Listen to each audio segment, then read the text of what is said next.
Hello everyone. Today I'm going to discuss with all of you about three important tense rules. That is present perfect continuous, past perfect continuous, and future perfect continuous. So let's get started with the first one, that is present perfect continuous. These tense we use when we talk about an action that has started in the past and still going on. Perhaps the action is not completed.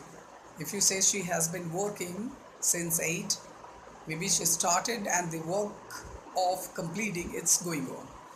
So the formula is subject plus has have plus been plus verb ing plus object.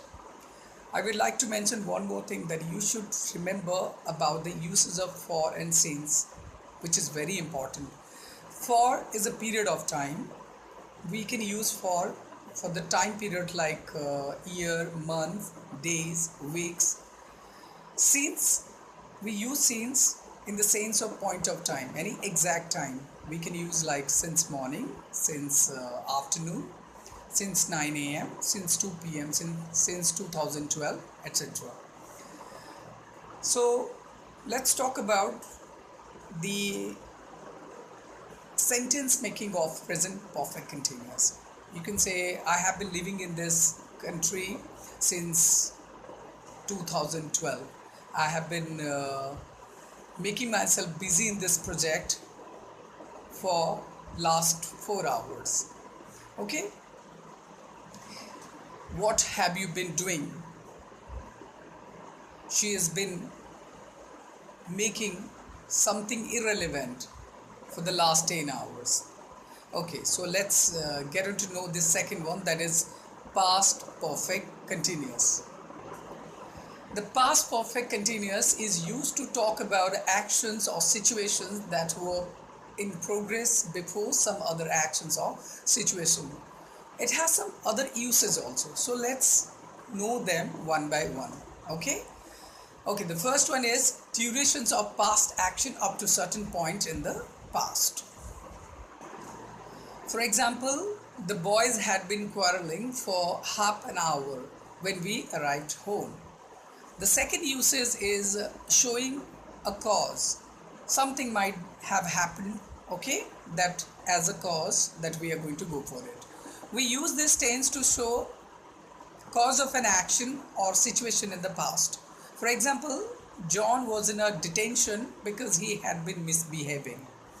The road was wet because it had been raining.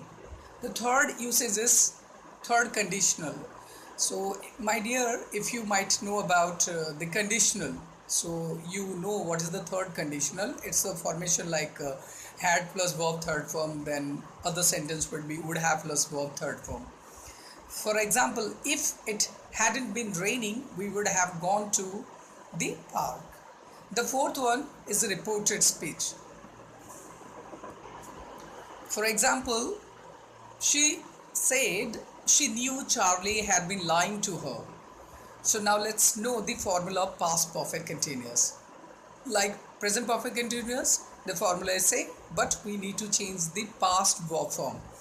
Subject plus had been plus verb ing form plus subject. Let me tell you, my dear students, verb ing form, in other way we also say it as present participle form. Okay. So let's get to know the third one, that is very important, future perfect continuous. Okay. It refers to events or actions in a time between now and some future time are unfinished. It is most often used with the time expression, as I told you earlier. Okay.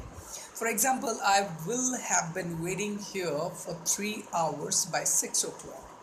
By 2002, I will have been living in London for 16 years. Exactly, you do not know. You are just making a planning of that. I will have completed my graduation by 2020. For example, I'm saying. So let's get to know the formula of future perfect continuous. Subject plus shall will have been plus verb ing. What important things we should know? We should know about the uses of for and since. Okay, and what is the purpose of telling you about these three important tense rules. Nowadays we use all the time the modal verbs, so we do not feel using of present perfect continuous, future perfect continuous, or past perfect continuous. Mostly past perfect continuous and future perfect continuous we are not using in our daily conversation. So the purpose of giving you this lesson is to know about these tense rules and to imbibe them or to practice them in your daily conversation. So thank you. I'll be coming with something more about the grammatical aspects about your personality development. Till then, bye bye.